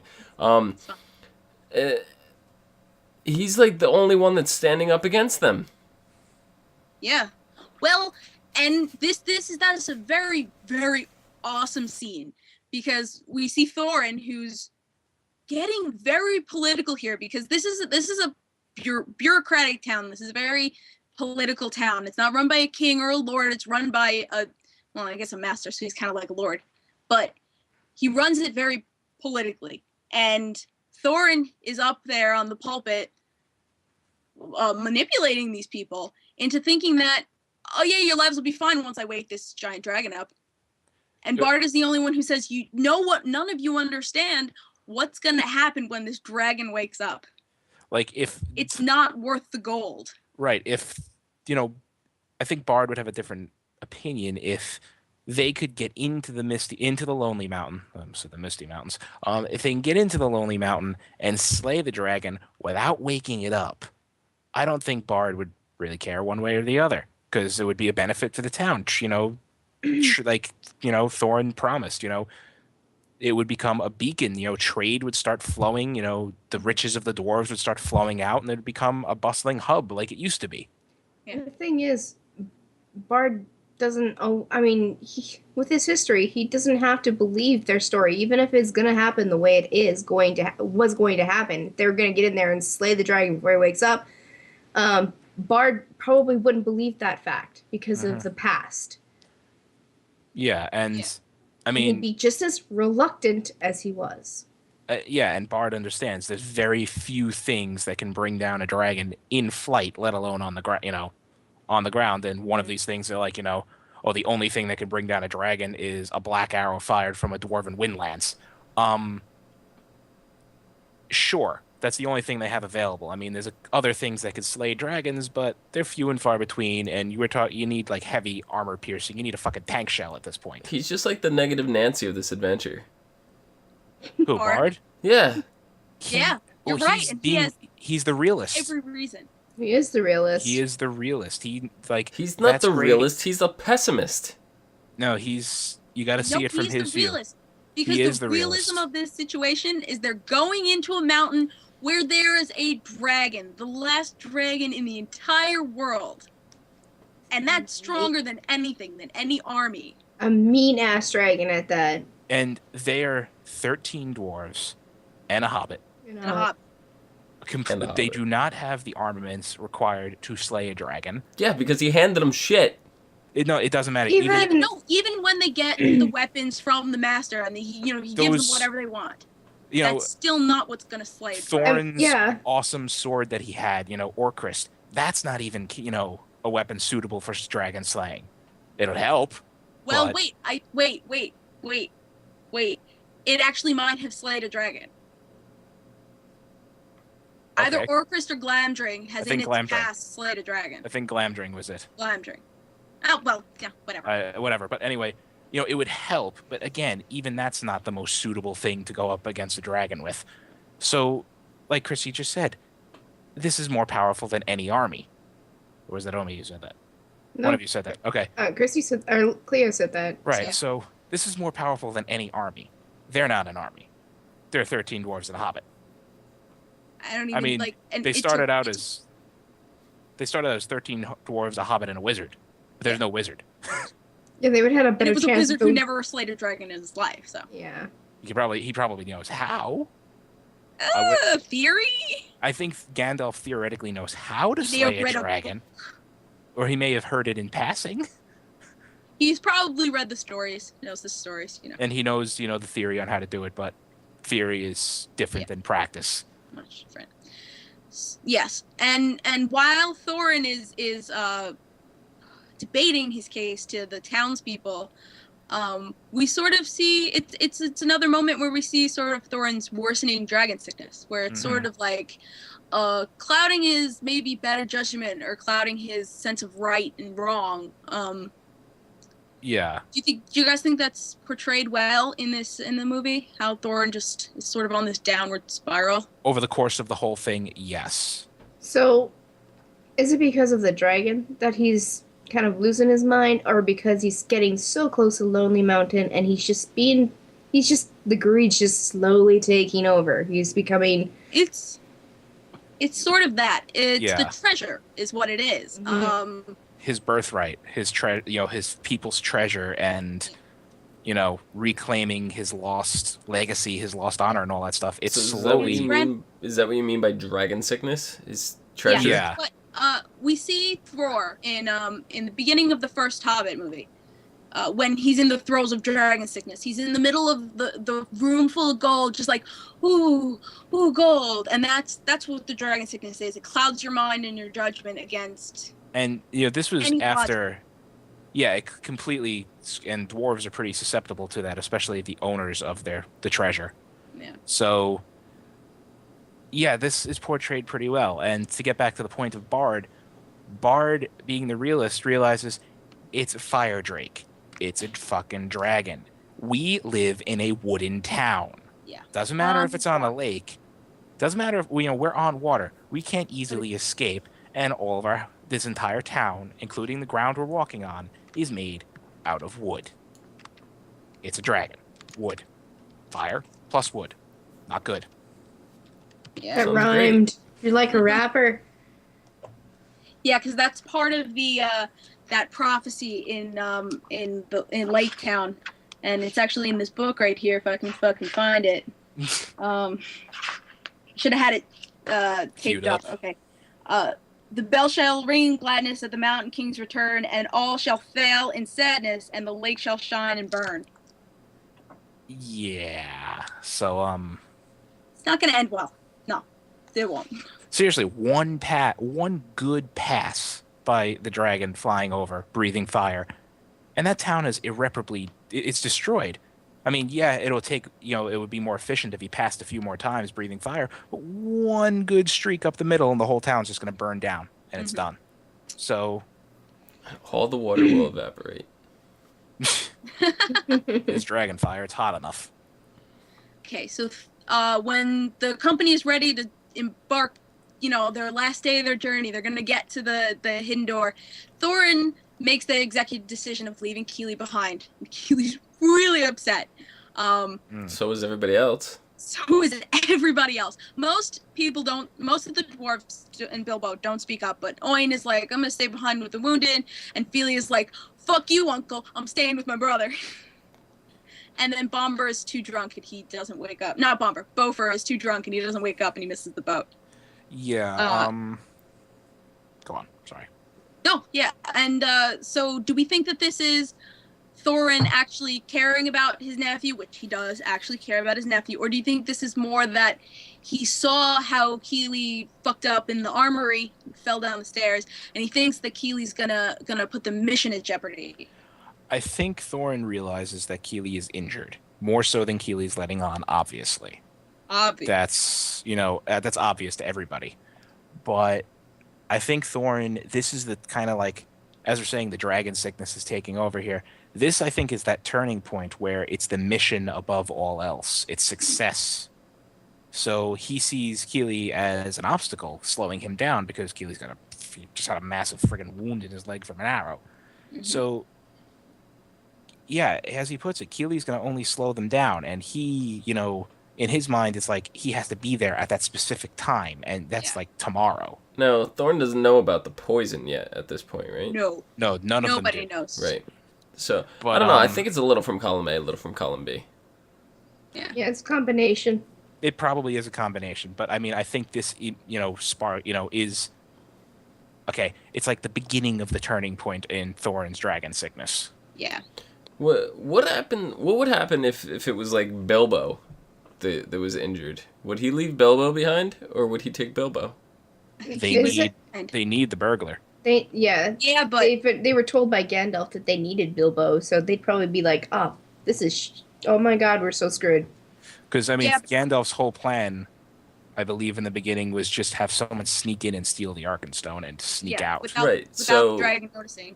So then, probably in this case, Thorin decided to leave Kili behind, probably more because he cared about his nephew than the mission. I would say, because if he would take Bilbo, knowing Bilbo was injured. Well, I don't think he would. That's my opinion. I don't think he would take Bilbo if Bilbo is injured. I don't think he would have. Because he needs to get to the door at the right time. Yes. Yeah, so it's probably both, and I'm unsure of what the ratio is. It's a mix of both, though, definitely. Yeah, it's definitely a mix of both. Anyway. So they get to the hidden door just in time. The sun is setting, but they can't get it to work. Mm-hmm. The dwarves are all freaking out. It's like, what the fuck is happening? We did everything right. And Bilbo's the only one who doesn't give up. Why do you think Bilbo's the only one that doesn't give up? Because hobbits are good at riddles. They're great at riddles. Yeah. He's confident that it's more than just what it says on the. You have to think about it. There's a message under what the message really is, and he doesn't know it, but he knows it's something to it. The message on this map was written how long ago? Yeah. So. Long time. And Bilbo realizes that sometimes ancient things like that aren't, straightforward or clearly written out. It's not, show up at the last light on Durin's day and the light will shine upon the keyhole. It's probably not literally that. Yeah. So. And words are very powerful in Tolkien's Tolkien's world. Yes, they are.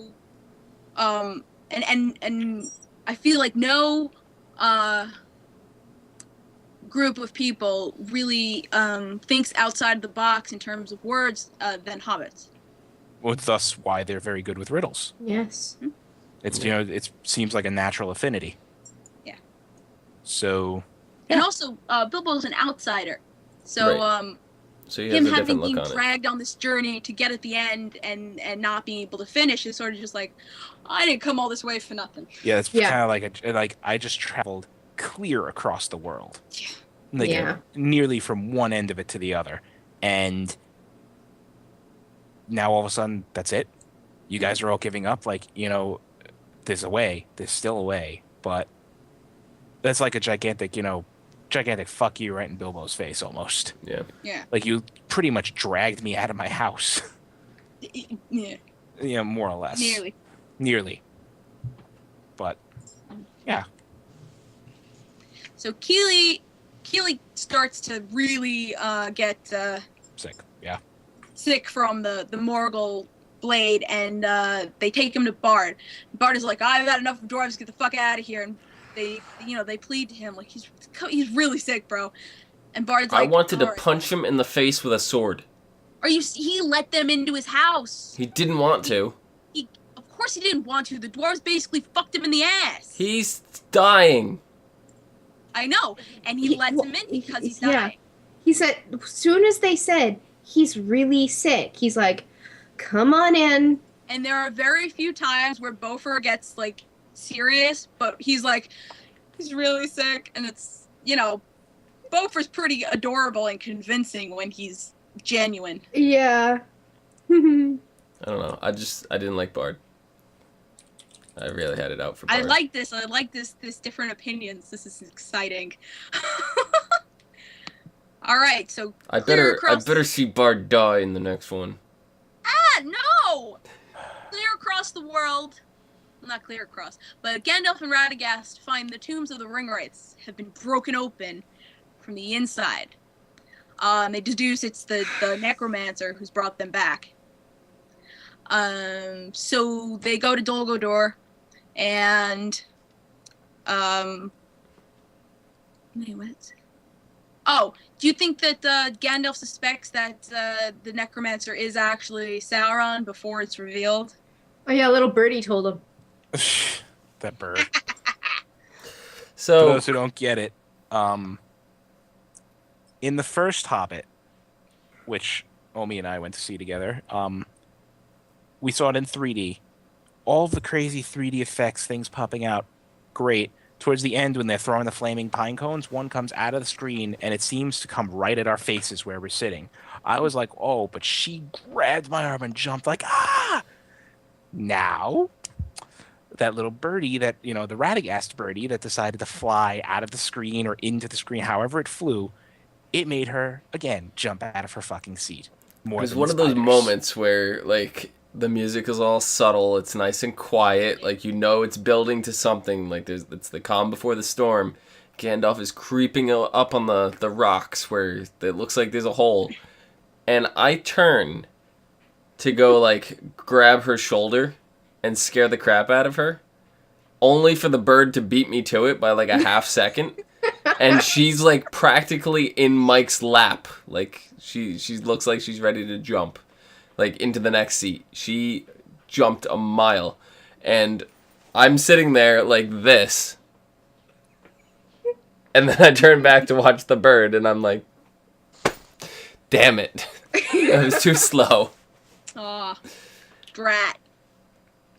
Yes, do you think Gandalf suspects before he finds out for sure that the Necromancer is Sauron? No, was this... I think he already knew in the first movie, in The Hobbit. I think he already had an inkling in his mind that it was Sauron again. I don't know if he knew it was Sauron, but he had an inkling that it was a more powerful being because... He knew it was a Necromancer. It was even said in the first movie that it was a Necromancer. And they thought it was like a human. Necromancer is Sauron. They thought it was a human Necromancer or, a sorcerer dabbling in the dark arts. But Gandalf kind of thought no mortal has enough power to control that. Where in the movie did they do the Eye of Sauron little, like, thing? Didn't they? Where they had the shadow of the person into the eyeball and it kept zooming in? That was the Necromancer. That was Gandalf faces the Necromancer. But was that at this point, or was this a little after? Yeah, this is this. This was just about this point, yeah. Yeah, so... When he was trying to break the spell. He was breaking the cloaking spell. Cloaking spell. I don't think Gandalf knows exactly who it is. I think if he did, Now he does. Now he does. Well, yeah. Now he clearly does, but he suspects that it's a more powerful entity because there's a lot of different... If you read into the backstory... I'm saying before it's revealed. I don't think he did. Right. All of, like, the demigods in this world and everything like that, they're all, what are they, the Ainur or whatever? Is Maiar. it, Chris? Maiar, right. They're, like, technically, like, because I don't want to, get this wrong and have some really crazy fan person want to stab me, but the Maiar, they're all, like, the same being. Like, the 5 wizards are Maiar in human form. Morgoth, the first Dark Lord of Sauron, they are also Maiar, or a similar cast of demigod. So Gandalf realizes... It's something like me that's controlling this. It's something really friggin' powerful. Yeah. He's probably hoping it's not Sauron, because Sauron's among the most powerful right now. Short of, You're right on every count except for Morgoth was a Valar, which is the step up. Right, okay. Morgoth was a Valar, and Sauron was a Maiar. That's right. So yeah, short of the Valar, who are off in wherever the fuck they are, Sauron's the most powerful entity that could currently exist. So Gandalf is probably thinking, no, no, no, no, no, no, no, no. It's just, someone I forgot about. Someone Yeah. I used to know. So exactly, it's like somebody I used to be acquainted with, but you know what? And Yeah. then all of a sudden you're shoved right in his friggin' face. Nope, it's Sauron. I'm fucked. Yeah. I think and this explains a bit about how he handles the ring. I think Gandalf is afraid to be right. He doesn't want to be right. Like, I think he thinks it's Sauron, and he's like, no, I can't be correct about this. And it's Sauron's ring. No, I can't be correct about this. I think he's just afraid of being correct. I mean, he knows the ring wasn't destroyed, so he knows Sauron has a link to the world. Right. Mm-hmm. But I mean, yeah, I love how they did Sauron on this, because he can't take physical form. He never could really take physical form. He could towards the end of Return of the King, No, he couldn't. He not- never regained the ability to do that. No. He could wear armor, but he was still. He wasn't. That was just his avatar. flashback. That was. Yeah. Well, it's Yeah. like, but like, I could have swore there was a scene that he was able to wear this armor, but if he removed a piece, like he was still like airy and like dusty, and like it was solid, but he wasn't. He had solid He's form, but he was Essence. not. He was essence, and he could. That's all he is. That's, I think, at the end of the Second Age, when the men are fighting against Sauron's army. He never gets. I don't think he ever gets a form in any kind in the Lord of the Rings. No, He's always just the eye, because also he needs the ring to take that form again. As a Maiar, Okay. he does have the ability to take multiple forms. I believe that he lost the ability to take any. He's stuck in Yes, but the way they describe it. He lost the ability to take fair form at one point during the Second Age. I don't remember. Fuck, this is confusing. Anyway, he's essence. we're getting He's too far back. Yeah, he's disembodied essence. He can't take physical form, but I like the way they did it, because he's just this, evil Cloud. shadow cloud thing, Mhm. and like there's his physical form, his avatar, and then it zooms in, and it's like it's the pupil of the eye. And he did that warping thing one too many times, and I was just sort of like, whoa. yeah, they did one too many times, but it was kind of a good thing, because it's mentioned somewhere, like the gaze into his eyes, like the gaze into madness almost. Yeah. So Which is why Sauron goes crazy, mhm. and that's also why King Denethor goes crazy. Oh no, Lord Denethor goes crazy. Yeah, to stare into the eyes All right. to know madness. So Back they did to that scene perfectly, and Back I'm to sorry. Lonely Mountain. Bilbo ventures into the hall somewhat reluctantly, and Why he's is everybody searching. so reluctant? Huh? Why is everybody so reluctant? It's a 'Cause it's a dragon. They should have named this I'd like to Hobbit see you The go Journey with of Joe, Reluctance. who's a dragon with the tiniest sword in the world. So You would have been better off with a toothpick. probably. But the sword has a name. A Hobbit toothpick. It's Sting. He finally got to name Sting. He did. For its deeds in battle. Mm-hmm. So he goes in and he's looking through these piles of gold for the Arkenstone, and he accidentally lets loose a bit of the mountain of gold, and Smaug's eyes revealed. And he sort of does this little like crouch down, like maybe the dragon won't see me if I just sit quietly. I loved that. That was great. greatest. Like a gargoyle or something. It's like, If I what are you just doing? sit here and What I want to know is, was the dragon cold? Like, why did it decide to bury itself in the gold? he loves dragons love treasure. Right. You remember the scene where they made that statue of the gold? He was completely mesmerized by it. He was like, "Oh, Dragons If they love- wanted to kill him, they could have killed him right then, but they didn't. He was just mesmerized, and then it started, at him, and he was like, "Oh shit!" But that's why he wants to bathe in the gold. He wants He's- to live in it. It's kind of like when He's Scrooge McDuck. he's when Hook they him Scrooge up with the McDuck. dude from Austin Powers 3. Yeah. He just What? wants to. He covers himself in it. He Oh, loves oh, it. He's just Goldman. like, Oh, oh. It's like, oh, gold is kind of like the whole thing that's going on there.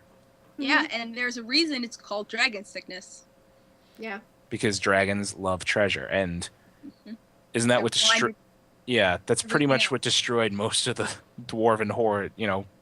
Dwarven treasure mounds attracted dragons. So Yeah.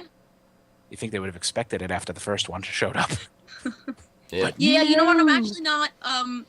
I'm not so familiar with that bit of the Lord of the Rings history about the dwarven realms. All I know I is Really need to read up on that. yeah, there were the 7 treasure hordes, 7 and realms. the founding piece of treasure was the dwarven rings of power that were given. Yes. So Which my theory is that Thorin's ring is a ring of power. I'm not sure if it is. I know I think. 4 of them were reclaimed by Sauron at one point. Another is rumored destroyed, and I think they actually mentioned that Thorin's is one of them. Yeah, I think it is. Yeah. I don't know. But that's just a fleeting thing. I'm not sure it'll come to any, plot. They So- might mention it at one point in the end of the 3rd movie or something, but Yeah, possibly. I hope they do. That'd be a nice little tidbit. mhm. So Bilbo fights with words and not always swords. He fought Gollum with his words when they did the riddles, and he also keeps Smaug at bay by flattering him and just talking. yeah, just talking, getting him to talk. Because Smaug's been in this mountain for 60 years. He's had nothing and nobody to talk to. So I think he sort of just wants to play with Bilbo a little bit, get him to keep talking. Play with his food a bit. Bilbo's- Yeah. Play with his food a bit. Yeah, exactly. Do you Blow think bubbles into Bilbo's his doing a chocolate good milk. job? You think he's fooling the dragon, or do you think the dragon's just playing along because he wants some entertainment before his meal? That. Yeah, the dragon's so freaking old. He knows every trick in the book, but he's never seen a hobbit before. It's entertaining. He doesn't know what a hobbit is. No. And he's, like you said, he's been alone. He's had nothing to talk to. He has no intention of letting Bilbo live, not from the beginning. He was going to eat him. Well, according to South Park, Kim Kardashian's a hobbit. That's No, it's Snooki's a hobbit. No, it was Kim Kardashian. I watched the episode. It was a What recent episode. It was a like- very recent It episode. was like last week. South Park did a Of what? Hobbit episode. Oh, South Park. Oh, I didn't watch it. But yeah, so he's just gonna get as much entertainment value out of this little hobbit before he eats it. But Kim Kardashian is not entertaining. Talking about Bilbo Baggins here. Anyway, He's He's gonna light the Bilbo Baggins on fire. God. You set my Bilbo Baggins on fire. So My God. let's move on. I wish. Keely is dying pretty rapidly, and the orcs are Assassin's Creeding across the roofs of Lake Town, and Tauriel and Legolas burst in, kill all the orcs, and then Tauriel wrestles with whether she should stay and help save Keely's life or whether she should follow Legolas. Why do we think she struggled for so long? Love. Because she secretly is jonesing for Legolas. Love triangle? Yeah, that's good. I just thought that the unnatural, it was just a very long, which one do I pick? It's Yeah. just very long for me. And I just thought that she's Well, that's What kind just of her happened? defining moment. She's got to decide which one she wants to be with right then and there. okay. That's true. Very true. Because she knows whatever one she doesn't choose, she's stuck with the other one. Yeah, well. Well. And Legolas kind of being a dick, so. Yeah. Let him I'm go gonna be a save dick. his life. How fucking adorable was Kili going, "You can't be her. She works in Starlight." I'm sorry, but I did not fangirl over that. My only thought was, wow, where did you learn to flatter a she-elf? That's like pretty That- much you the know what? right thing to say. Kili is a little player. You Kili know is a what? player. You don't have to be a she-elf for that to be flattering. No, you're right, but that is like the You just have right. to be a woman. That is like the right pickup line to say to an elf. pretty much. Oh, that It was worked. beautiful. I'm sorry. It was just so fucking cute. It was worked. adorable. Definitely worked. Mm-hmm. Yeah. All right. And then Legolas chases Bolg, the lead orc. They have a Lurtz Aragorn type battle. And why do you think that Bolg was needed as opposed to Azog? Why do you think they needed to introduce a new orc? Do you think he earned his place as some, other orc leader, or was he just carbon copy? They seemed pretty carbon copy at this point. I mean, Yeah. the bits that needed filling in from the book is that Bolg is Azog's son, first off. Yeah. That's not said in the movie. That's not said. That is not even hinted at in the movie. No. The second, I mean, Bolg is an important figure in the book. I think he becomes the leader after the Goblin King gets taken out. So yeah. they gotta set him up a bit. And also Azog got summoned away because Azog, they put him. He's like a leader of hordes in Sauron's army at this point. So Sauron's coming back to power, and he's summoning all of his, powerful figures. Mm-hmm. Like summoning his most powerful of servants, and Azog's one of them. So it worked for me. I had no complaints. I mean, was he a carbon copy? He seemed like it. He seemed like, he took Lurtz and Azog and made a baby out of them. Even though, So the apple didn't fall too far from the tree. Pretty much. And yeah, no. I just think as in terms of storytelling, in terms of script writing, it's super redundant. Right, but it also kind of leaves it so Azog is there longer and more of a kind of like the end of a quest rather than like the conquest than instant gratification. Like you want him to live so you can hate him more. Yeah. Yeah, but Bolg wasn't killed. He rides off and Legolas follows him out of Lake Town. Right. I have a theory, but I'm going to save it for our spoiler episode. Yeah, save your theory, because I have a theory too. But I just don't see Bolg didn't do anything that Azog couldn't have done. No, you're right. Sure, Sauron needed him to run his army, but it's sort of like, It's true, but I mean, if Azog wasn't summoned away at that point, basically the end, I mean, Azog would have got, who knows, beaten up, injured, and he wouldn't have been able to carry on through the third movie. And then the end point would have been the dragon. Yeah, but Azog, I mean, he's not a made-up character, but for the sense of the movies, he's a made-up character. I mean, all of this didn't happen. This is just stuff they're adding in. But as far as, the Bolg being a carbon copy, really, you didn't need Bolg either. You just needed insert lead or party, orc party leader. Is really all and that's honestly, there. in terms of characterization, we get more of like a sense of character from Azog than we do with Bolg. Well, that's the point, because Azog is supposed to be, an antagonist here. Yeah. A primary antagonist. Well, here's a question for you, because an orc leader, an orc, higher up, he wasn't a leader, but he was a higher up under Azog, was captured and taken into the Elven stronghold in Mirkwood. Now, would you rather have one of those kinds of orcs leading this, raid into this town, or someone who looks different, plays a different part, even though it's kind of similar to his hobby? Yeah, I get where you're going there. I mean, you would want... He doesn't seem as exciting. Even though he is a carbon copy, it doesn't seem like one of those other orcs. It doesn't seem like it would be that important. Yeah, you're right. That orc that got captured was clearly a minion. Yeah. Because, I mean, Azog, Bolg, they would fight to the death. They would never get into that situation. Yeah. Right. So, yeah, I see. Okay.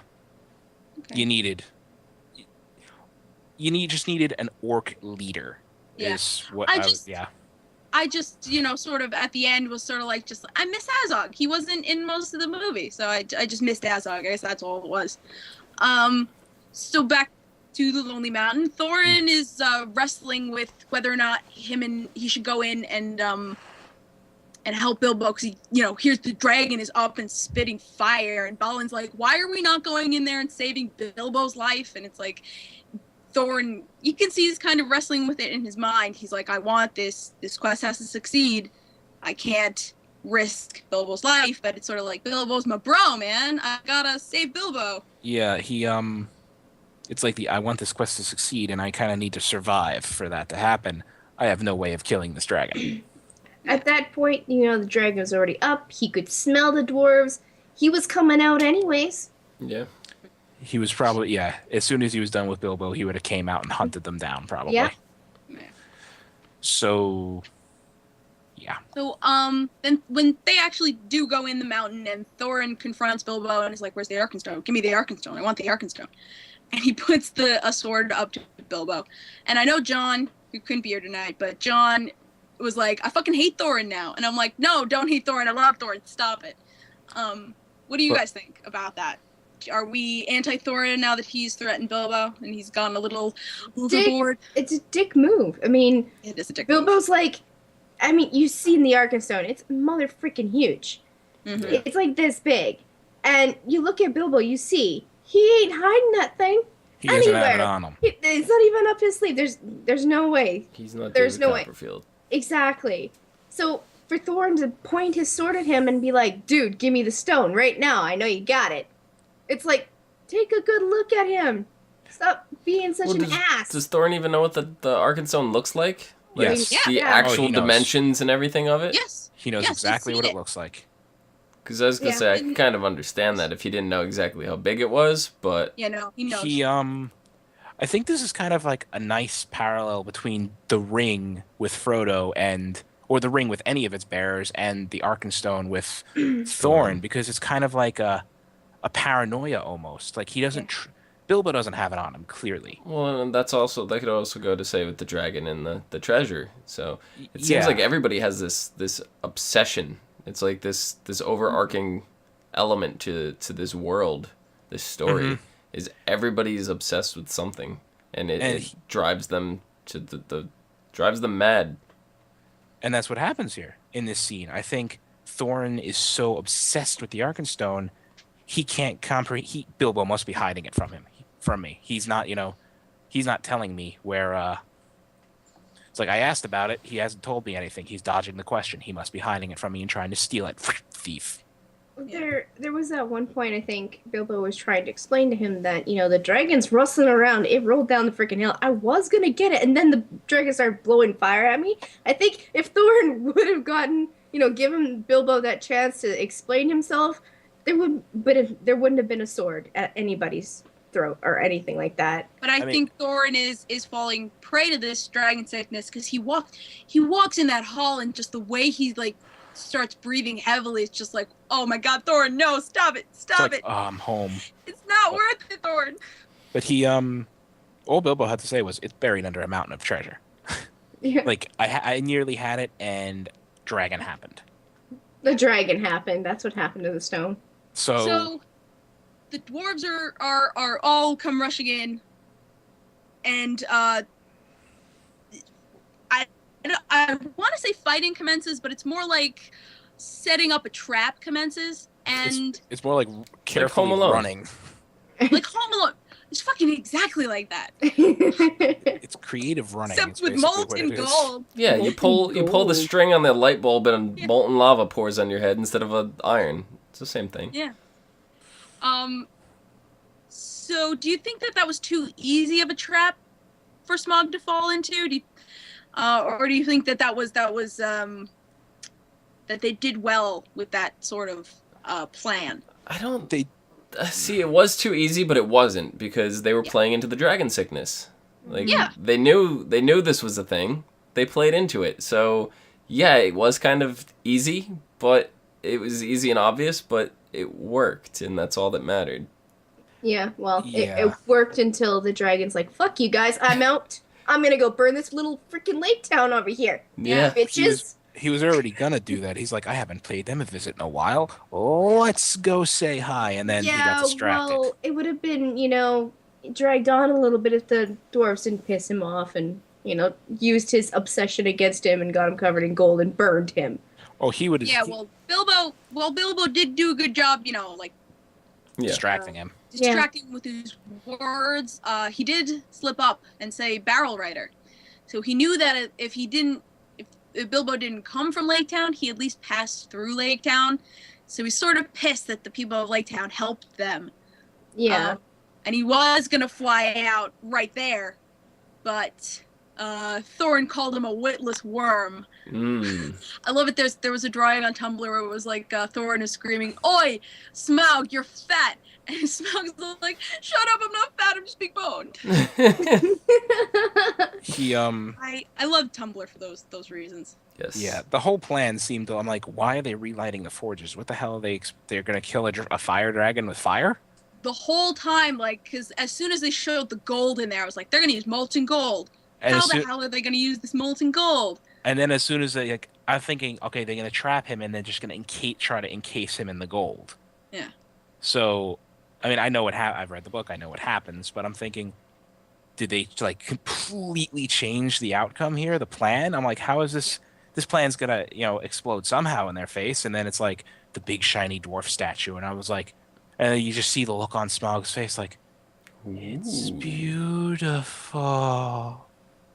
I mean, he loves treasure, and this is the biggest single fucking piece of treasure he's ever seen, probably. Yeah. It was like that moment in Toy Story when all the aliens are in the bubble and the claw starts moving, and they're like, "Oh." Yeah, exactly. And then all of a sudden he realizes, oh, this statue's still molten, because it just lost its cohesiveness. Yeah, and he was just so entranced that he couldn't get away in time. I mean, it's like a thin shell of gold containing liquid gold. It's not going to hold for very long, and then and he's like, oh shit. Yeah. I thought that was interesting because he's a dragon. He breathes fire. I didn't think that his scales would get. I didn't think it was too hot for him. But then he's like, it hurts. God damn it, shit, fuck.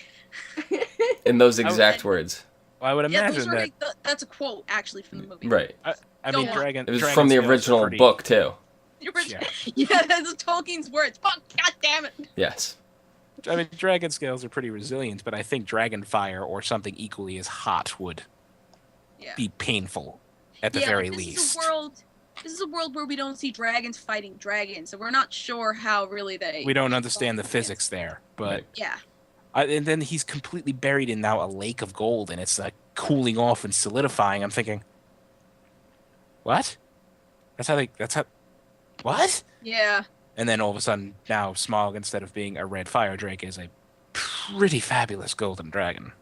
Pretty fabulous. I love the scene where he flew out and he did that twirl and all the gold went and there's just shimmering gold everywhere. nuggets I'm like, shimmering and raining down from the sky. That's the point where everyone in the theater was just like, we're all fucked. I would have been like, bling. Yeah. Shiny as fuck. So the last lines of this movie were so eerie. Oh my god. I am fire. I am death. I am death. And then what have we done? What have we done? And then it's just black. I think I just black. died. And I saw it the first time, and because I predicted, my prediction before I saw the movie was that they would end it after this sequence that's coming up in the first. I don't want to say because I don't want to spoil anything, but it was going to end right after the sequence that's coming up. So I was like, I heard the music, I knew it was ending, and I was like, no, don't do it, God damn it. So for non-spoilers, the events of Lake Town is what you're referring to. The events of the coming events of Lake Town. Right. Of the next film. And Chrissy, I'm right. That was my exact theory. Like at the exact conclusion of that event you're talking about, I was thinking that's when they were going to end the movie. Yeah. Because it seemed like a completely logical point, but then Peter Jackson just said, "Fuck Peter Jackson said, fuck y'all." See, no, I was actually watching the clock, and I was making sure I was watching for every second that passed by, so I knew exactly when they were going to end the movie. Nice. Mm-hmm. Were you factoring the credits in to that timer as well? No. The credits mean nothing to me. I can't read them. I thought the ending was just beautiful, though. Oh, it was like great. Smaug's he breaks out of the breaks out of the mold, flies out. He's the scary looking dragon over here. He is and a scary that looking ending that ending has just sort of had me sitting for most of the credits. Like I can't get up yet. I'm hurt. It hurts. It hurts. But like, the one thing I want to really talk about here is the amazing job. I mean, that Benedict Cumberbatch did delivering the lines. Like, yes, obviously Chrissy, your head's really close to your speakers. It's echoing my voice. Oh no, I think sorry. There was no echo on my end, so it's all you. I'm sorry, I heard myself. My paper was over my speakers. I'm sorry. That's okay. Like, yeah, obviously they did a little bit of modification to the voice and everything like that, but just the deliverance of the lines and the way he said it, and it just like, the man's voice gives me chills, especially when he's a villain. He did the motion capture for Smaug too. He did the motion capture for his face, and he did Face and neck. He did all this too. You probably didn't know that he was the voice of Sauron too. I mean, he was speaking, black tongue or black language. He was speaking the black tongue. Yeah, and so you probably didn't realize that was him, but yeah. A review I read said that the lines are delivered like he's a Bond villain, and you know what? Smaug the Bond villain fits for me. Because it was kind of a Bond villain-esque exposition between him and, Bilbo the whole time. And he revealed his master plan. Yeah, I was like, okay, come on, Smaug, reveal your master plan and, let's get it over with. He did, though, didn't he? Yeah. He did. Yeah. It's like, and while we're talking about Smaug, I want to show off my tattoo. Can you see? Yeah. Oh, yeah. It's Smaug! It's Smaug. I'm going to get him colored in red. But oh my god, that's probably the best done dragon ever in the history of movies. Yeah. So, no, that was pretty fucking the best. What do you mean? The dragon from Mortal Kombat was the best dragon ever. God. Yeah. Smaug, it was just great. And then anyway, that line at the ending, like you said, the chilling, like eerie. It's like perfect. I don't know. Mr. Cucumber delivered it well. I know a lot of people were Cucumber what? Mr. Cumberbuns. Cucumber I know a bunch. lot of people were pissed at a cliffhanger, but the movie couldn't. Yeah, the movie could not have. Cliffhanger. It's a trilogy. Yeah, it's a trilogy. The first one ended in a cliffhanger. If you didn't think the second one was going to end in a events. cliffhanger, okay, you shouldn't have even been in the theater.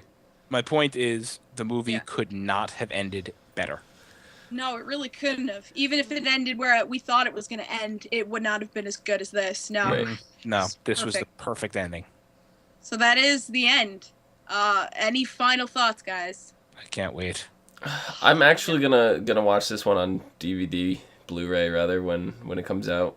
And, totally have to watch it again. And I'm gonna watch it till I have it memorized, like every other Lord of the Rings movie. I will be going back and watching the other one as well, The Unexpected Journey. I will be refreshing up before the third one. So yeah. Yes. My question is how they're gonna open the next movie. Are they just gonna cut right into, instant continuation, or are they gonna start with a small flashback again? We gotta do a flashback. They gotta confuse the fuck out of us. They are gonna start with Bilbo looking off from the lonely mountain, watching Smaug fly away with him shitting a brick. I can't have another. I don't know though, because I know. I just figured it out. Lord of the Rings movie has never started. It's always been. You're right. Flashback. Go. And I got it. Who was Bard's ancestor's name? Girion. Okay. It's gonna start off with him fighting off Smaug. Yeah. That's where it's gonna start. They used it in the flashback. That's good. I like that. And then it's gonna you're gonna see the one black arrow chink the scale under his wing. Yeah. And Smaug is gonna either notice or not notice, whatever. Actually, he's gonna notice. Smaug has no idea that he's got a missing scale. Okay, you're right. Well, when Bilbo mentioned it, when he saw it, he's like, so it is true. And then, Smaug kind of looked at him like he knew exactly what he was talking about and was like, what'd you just say? Well, they could have changed it for the movie, but as far as the book goes, Smaug has no idea he's missing a scale. But the chink's going to happen in his scale. Smaug's going to destroy Dale and all that stuff. Mm-hmm. And then it's going to transition somehow into the current Smaug about to, fly over Lake Town. That's a good theory. I like that. I would like to see that. That'd be a good. Calling it now, and a year from now we'll find out. Yes, we will. Anyone else? Any other thoughts? Peter Pan and Santa Claus. I'm not even gonna continue with that because Chrissy's gonna kill me. Omi, where can the people find you? They can find me on Twitter at LadyVenom24, LadyVenom24. Mike. They can also find me on Twitter at Thilladren, THILLADREN. Dom. You can find me in Santa Stables with all the reindeer, including Peter Pan. You can find me on Twitter at Phenomedom, PHENOMEDOM. Phenomenon. And you can find me at YouTube at LIOSMFVIDS, and you can find me at Clio at all of these lovely social media sites. I need more rings. And you can find us at ASOTV podcast on YouTube, Facebook, and Twitter, and Gmail, and Google Plus, all at ASOTV podcast. And subscribe to us on YouTube, like and comment this video, and let us know what other movies you'd like us to do on As Seen on the Big Screen. And stay tuned now, because we're gonna do a special spoilery predictions for the next Hobbit movie. Yes, we will be doing a follow-up probably this weekend. So, yes, be on the lookout for that. In before Mike turns into a pimp. Thank you, Oofgrad. I really do need more rings. Well, you know what? I'll wear the hat. Wear the hat. I'll wear the hat. I love hot dwarves. I love Kili.